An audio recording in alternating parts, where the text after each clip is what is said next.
It was just one day, me and my niggas had a dream about the things that we seen while trying to get the cream. I am T.R.B. Live in the living room, man. Getting this interview done with Reese the director. You better come and get your interview right now, man, or I'ma ghetto kick you, you heard? Now get this camera off my face, get it out! Alright, so let's get it, bro. T.R.B, right? Yeah. So tell us where you from. I'm from a distant land called Brooklyn. Yeah, Brooklyn, I think that's what they call it. What part of Brooklyn? I was born in Crown Heights. Lived in Bed-Stuy most of my life though, but you know, whatever. Oh, okay. I lived in all the boroughs, yes, even Staten Island. Damn. So, how long you was in Staten Island? 2 months, man. I couldn't do it. Taking a boat, right? That's crazy. That was the only thing that was killer, because it was just like, yo, when I was working at that point in time when I was living out there, after like 10 o'clock or like 11, the boat runs like every hour. So it was just like, yo, if you're not there at the top of the hour, you gotta wait. Yeah. And it's just like, damn, sometimes you don't get home till like, you can get off of work at 11, 12, and you don't get home till like 2, 3 in the morning. Yeah. That shit used to be the killer, and then I don't drive, so I'm just like, nah, this ain't. When I got the opportunity to go back home, nigga, best believe, nigga, I took that shit, nigga, and I ran. Yeah, came right back to BK. Boy, I ran faster than fucking Charlie when he had the golden ticket in Willy Wonka, bro. I'm trying to tell you, I was out. So, how did you get your name, bro?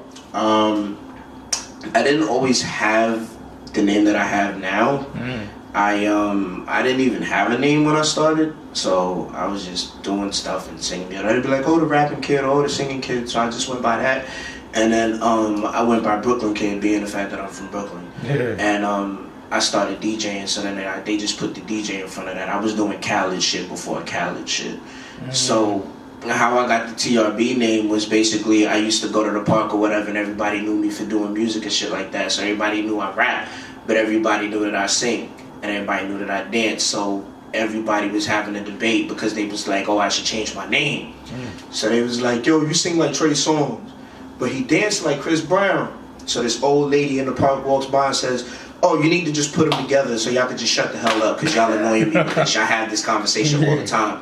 So boom, that's where TraeMayneRicoBrown came about. I got the Rico from. Oh shit! I got the Rico. Yo, that's crazy. I got the Rico, but the spelling is different. I spelled Tremaine like Trey the Truth. Yeah. The rapper Trey the Truth. He's from Houston, and then I get Maine from Terrence Howard because in Hustle and Flow he's like, you know what I'm saying, man?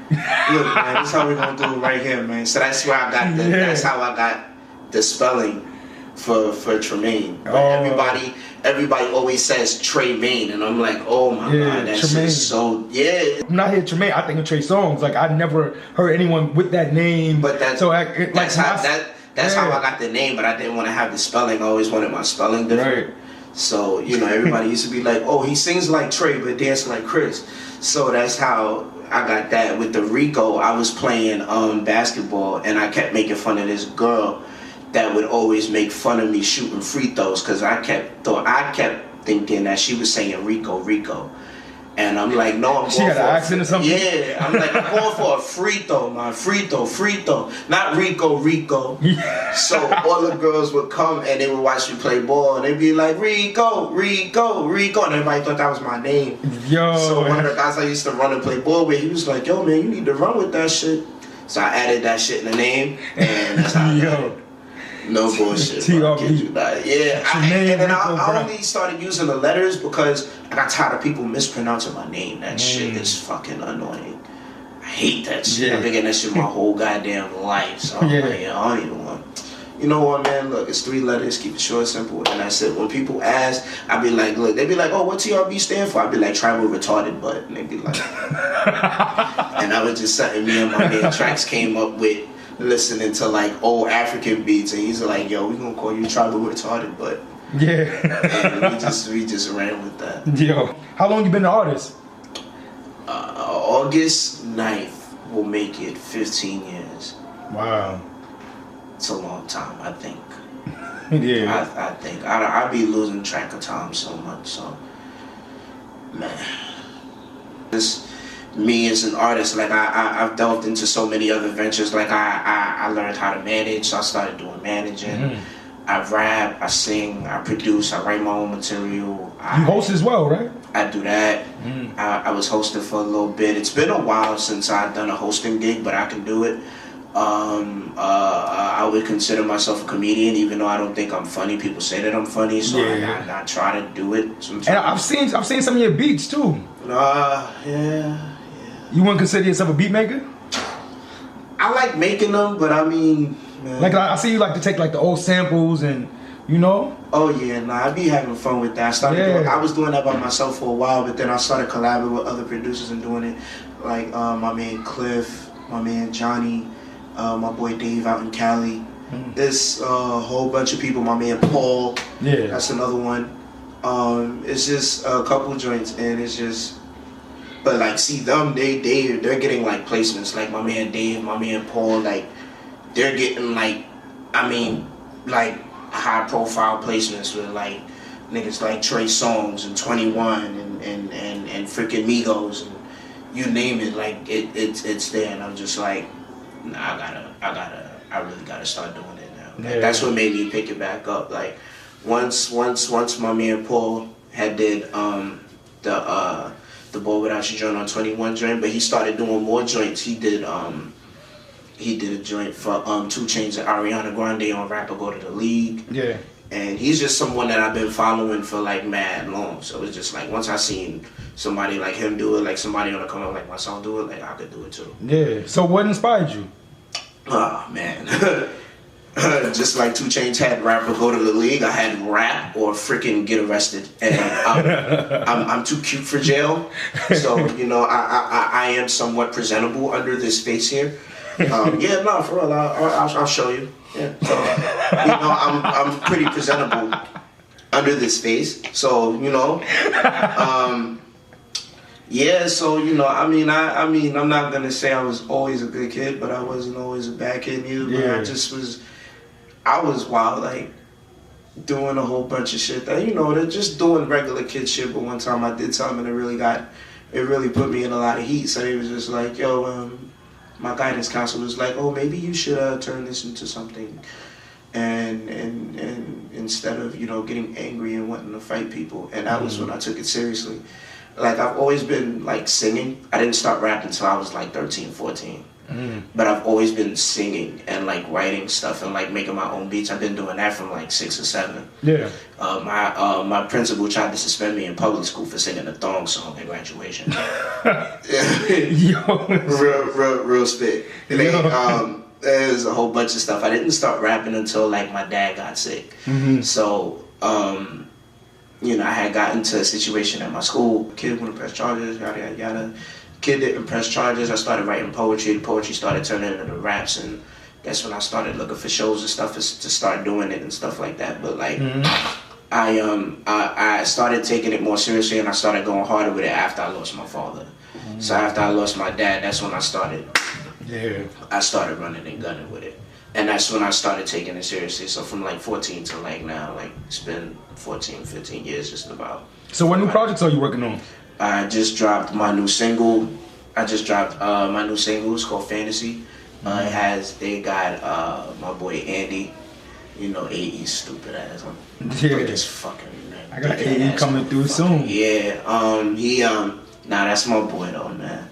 He got on the track with me, and even though she doesn't like to be credited, my ex-girlfriend Alexis, she was on there with me too. She did the vocals and stuff or whatever on the song or whatever, but she's not really an artist, so she's like, you be crediting me, but I'm gonna throw them little credits in there whenever I can. So oh well, she watches this, oh well, sorry Ladybug, sorry to hurt you, but oh well, you got credited, you're already getting 30% of the daggone song anyway.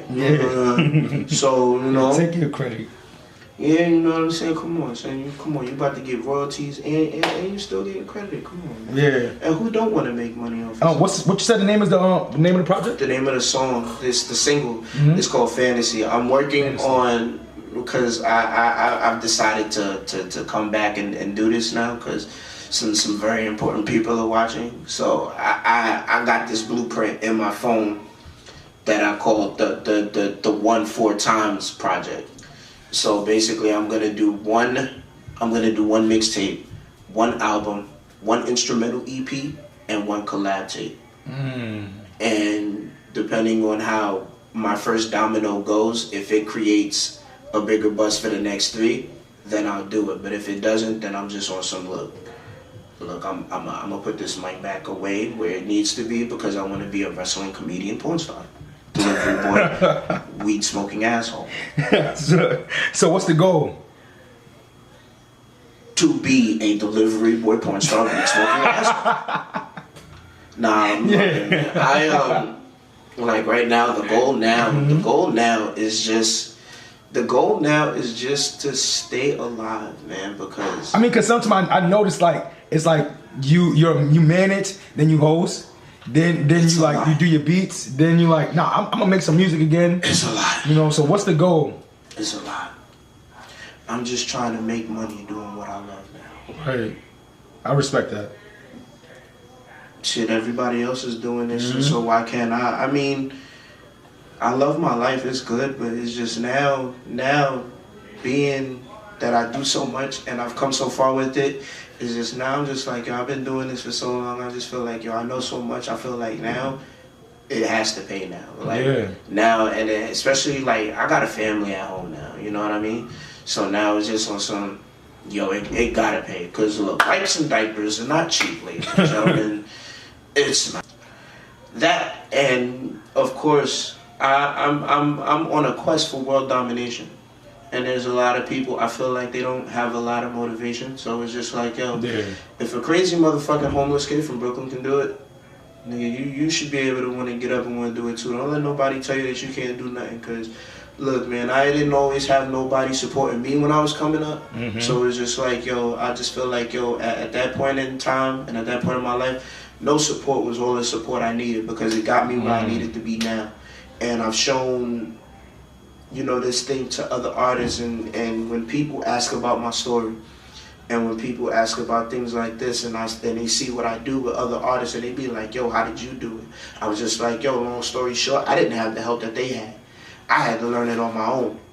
So, you know, I just feel like, you know, my mother, my grandmother, my aunt, they always instilled stuff like, yo, if you got knowledge, it's always okay to share it. Right. You know what I'm saying? Like, yo, if you got the keys and you a locksmith and you know you can make duplicates so that somebody else can have a fraction of your power, if not the same power as you should be able to want to give it. Right. God gave you a gift, you should be able to use your gifts. So like, who do you listen to right now? Right now, shit, myself, my boy Andy, my man Ty. As far as like industry niggas, Lil Wayne, Kendrick Lamar, J. Cole, and the rest of them is like old school guys, like seriously, like Slick Rick, Dougie Fresh, KRS-One, Rakim, Big Daddy Kane. I don't listen to a lot of new guys too much, but I always keep my ear to it. But I grew up in a real old school era of hip hop, so it's like I listen to a lot of old school shit. A lot of them niggas is coming back now, so I'm kind of happy. But I do listen to like more up-to-date shit. Like I listen to Jhené Aiko, Big Sean, J. Cole, Kendrick, Boss. Like everybody in Dreamville is nice as fuck. Like my ex got me on to some of the guys in Dreamville, and I'm like, yeah, a lot of these niggas. Because she a J. Cole head. So I'm like, yeah. And then I listen to like a lot of M, a lot of 50. Like it's certain, like it's a balance of old and new, but like I'm more on the old school side than I am on the new side. But like if you listen, like if you ask me about people in today's era, that's who I listen to. Like I listen to a couple of the clatchet niggas too. Like you might catch me bumping Flip De Niro here and there, 6ix9ine, maybe. But what about what's that other? Pop Smoke. Pop Smoke. He's alright too. He hot right now. I can't lie. Him and Jay Critch. I can't lie. Like I like his cadence. Yo. Wait, he on the way. My little cousin be bumping him, so that's how I got put on. Yeah. Like yo, he alright. So tell me about your worst music experience. My worst music experience. I think when you had interviewed Andy about it, about that joint at Black Thorn, that was one of them. You was there? Yeah. Wow. It was 4 people. Wait, and you performed as well? Yeah. Oh shit. Together, no bullshit. It was that one, and then there was another one. This was the one that I thought he was gonna tell you. Yeah. Oh. One of my worst ones was, I mean, we're on good terms now, but back then, like, he was one of them promoters where it was just like, oh, okay, let me see what you got. And then he saw it, and then he tried to use it to his advantage. But then when we stopped doing what we needed to do, he was on some. But then his drink got shut down. So basically, what happened was, this dude named Paul Prince. I mean, we cool now, but back then, like, it was on some. I didn't feel that way. The rest of my crew did. And me, like, I'm very big on strength. I'm very big on loyalty. So it's just like, yo, nigga, my crew don't trust you, my nigga. We got a problem. Right. You know, but I'm you know, I try to talk things out and I try to give things the benefit of the doubt. So the very first show that we did, it was cool and whatnot. So I'm like, okay, you know, we gonna go back or whatever. Once he saw I started bringing out the people and stuff like that, he was like, oh, you moving like this? I'm like, yeah, I don't know what you think this is. Like, I ain't just wake up and just say, oh yeah, I'm a rap nigga. I've been doing this. I've been doing this just about as long as you. Just because you older than me doesn't mean, you know what I'm saying? Oh, I'm young. Yeah, I'm young, nigga, but I got knowledge, bro. Like, I sat and I learned the game from a business perspective before I became an artist. Yeah. You know what I'm saying? Like both of my uncles, my Uncle Willie, rest in peace, and my Uncle Ralph.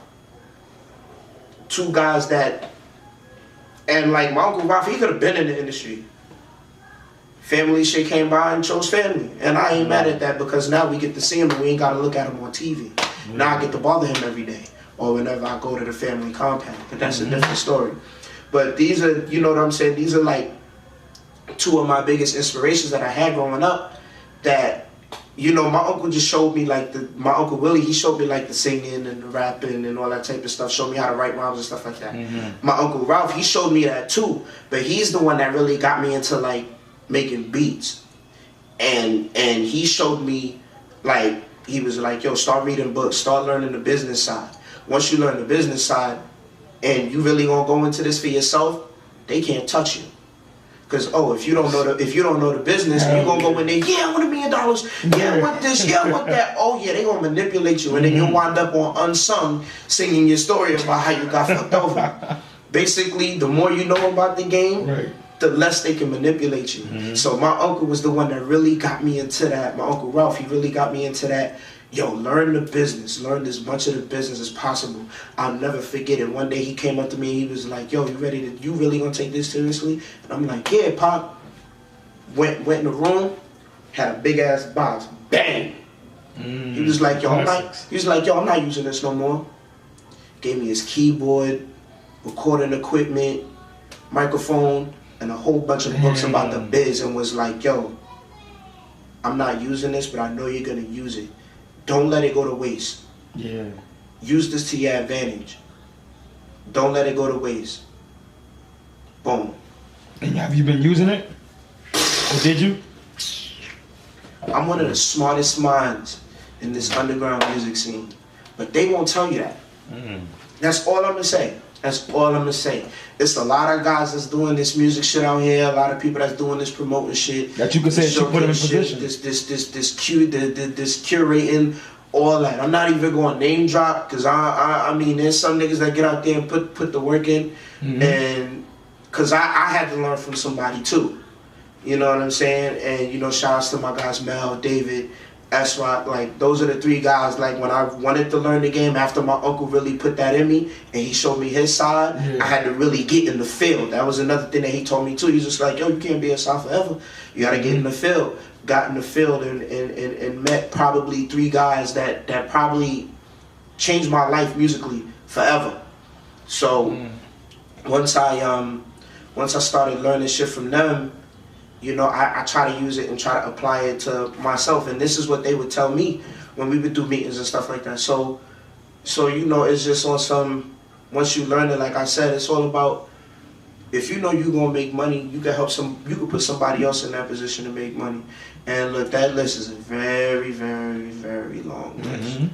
But I feel like it's because a lot of people feel like, oh, I'm this wild eccentric. Nah, nigga, I could be calm too. Like, it's just a lot of people think that I'm this naive person because of what's perceived on the outside. But if people, you know what I'm saying, people don't really want to get to know somebody. It's just on some, yo, can you do this or can you do that? A lot of people don't want to get to know certain people personally, and I ain't mad at them for that.